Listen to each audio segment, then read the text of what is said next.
2017. kada je reč fake news proglašena za reč godine, u Srbiji je koncept lažnih vesti već uveliko bio odomaćen i u službi pre svega vladajuće garniture i njenih satelita. U tom se smislu Srbija sasvim uklopila u svetske trendove.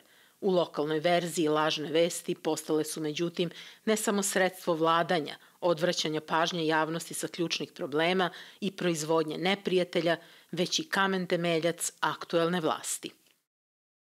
Danas su najveći proizvođači lažnih vesti države, odnosno državni aparati u kooptiranim, neslobodnim, autoritarnim sistemima. Ja mislim da je kod nas slično kao, na primjer, u Mađarskoj ili kao što je bilo u Makedoniji, kao što je u Turskoj, i to jesu te zemlje gde postoje te demokratije koje se nekako zovu demokratije, u stvari nema uopšte demokratskih procesa i demokratskog društva. I u tim zemljama mislim da je najveći deo lažnih vesti dolazi od države, plasira se od funkcionera, od onih koji su delovi partija na vlasti, a onda se i promoviše kroz medije koji su na različiti način pod državnom kontrolom. Tu istina mislim da više uopšte nije valuta o kojoj se razmišlja.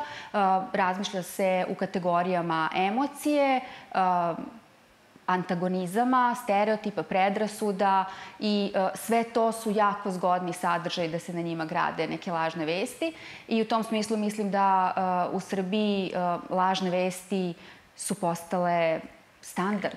Živimo u jednu kontinuiranu proizvodnju lažnih vesti u Srbiji, ali čini mi se i u svetu. Mi ovde imamo mnogo veći problem zato što je naša demokratija slabija, naše institucije su slabije, vladavine zakona ovde gotovo da nema, u nekim drugim zemljama je ima pa se oni i dalje koliko toliko bore. Ovde kod nas je to stvarno doseklo neke najniže granice. Medijski svet je strašno ranjen lažnim vestima, pre svega onim koje se šire društvenim mrežama, ali i onim koji se pojavljuju kroz nekredibilne medije. Taj nekredibilitet, to nepoverenje u medije prenose i na vrlo kredibilne i profesionalne medije i mi sada imamo situaciju da ogromni procenti stanovništva raznih društava jednostavno uopšte više nikome ne veruje. To je tužno i to je opasno. Kada govorimo o srpskom medijskom tržištu, govorimo o jednom duboko uništenom tržištu na kome poverenje ne postoji ni u ono što je istina, a kamoli poverenje u nešto što nije istina. Prema istraživanju portala Raskrikavanje, na naslovnim stranama 3 prodržavna tabloida, samo tokom 2018. godine bilo je više od 700 laži. Istovremeno, portal Fake News Tragač ustanovio je da su samo 2 tabloida tokom 2018.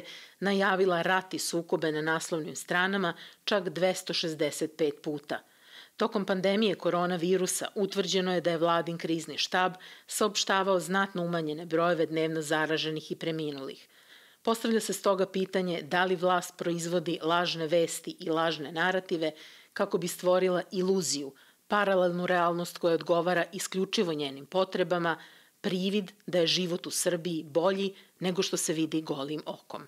Ovde su lažne vesti esencija izveštavanja mainstream medija, najčitanijih i najgledanijih televizija i tabloida, dnevnih novina, dok su u nekim drugim zemljama te lažne vesti jednako jake, ali dolaze sa medija sa margina. Onih koji nisu u centru pažnje, onih koje nisu zapravo mainstream. Fake news je prvo jedan vrlo lenj termin, zato što on podrazumeva i stvari koje nisu fake, nego su samo gola manipulacija, kao što su, na primjer, selektivne informacije koje upućuju na zaključak koji nije ispravan. Optužuju se lažne vesti da su uticali na ishod Brexita i na ishod tih američkih izbora kada je pobedio Donald Trump i tako dalje.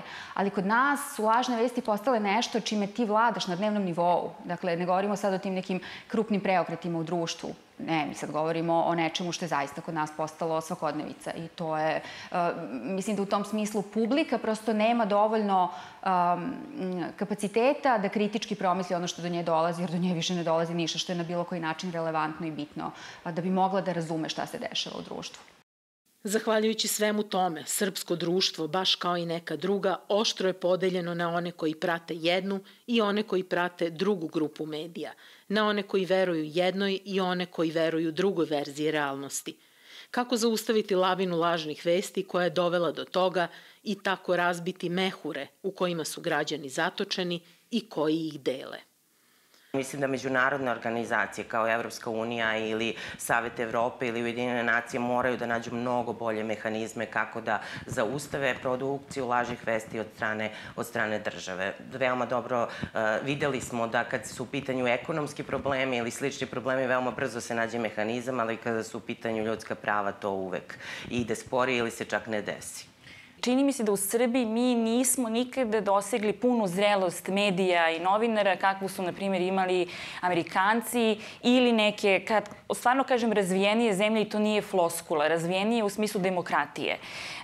Kada vi imate građane koji znaju šta žele od svojih političkih elita, onda imate odjednom i društvo koje je bolje i koje zahteva od tih političara da budu bolji. Kredibilni mediji moraju da razumeju sredstva izražavanja na društvenim mrežama, moderne elemente digitalnog izražavanja koje sada ne koriste. Vrlo je teško spakovati kompleksnu priču u neki infografik na kojem možeš da mrdaš tačkice i da se zabavljaš, ali je to neophodno i mislim da je jedini način da dopremo do građana koji na jednak način, sa istim poverenjem tretiraju potpuno pogrešne stvari i one koje su potpuno tačne. Mislim da je problem sa lažnim vestima što stvara upravo to duboko podeljena društva, koja ti ne možeš tako lako da pomiriš, ne možeš tako lako da pomiriš te dve istine i te dve realnosti u kojima one žive. I u stvari, izlazak iz babla je ozbiljan napad na identitet osobe koja u bablu živi. Ti da bi izašao iz babla, ti u stvari moraš da izađeš iz svog identiteta, moraš da počneš da veruješ u nešto što ti nije blisko. Dok se sve to ne desi, uz oštro podeljene medije i u duboko podeljenom društvu rastu nove generacije građana, političara, novinara. Mladi koji su naviknuti na javni prostor prepun lažnih vesti, spinovanja i iluzija. Neizvesno je zato da li su na duže staze promene uopšte moguće. Ili nas i u tom pogledu, a bez obzira na eventualne političke promene, očekuje neka nova normalnost na koju ćemo vremenom morati da se naviknemo.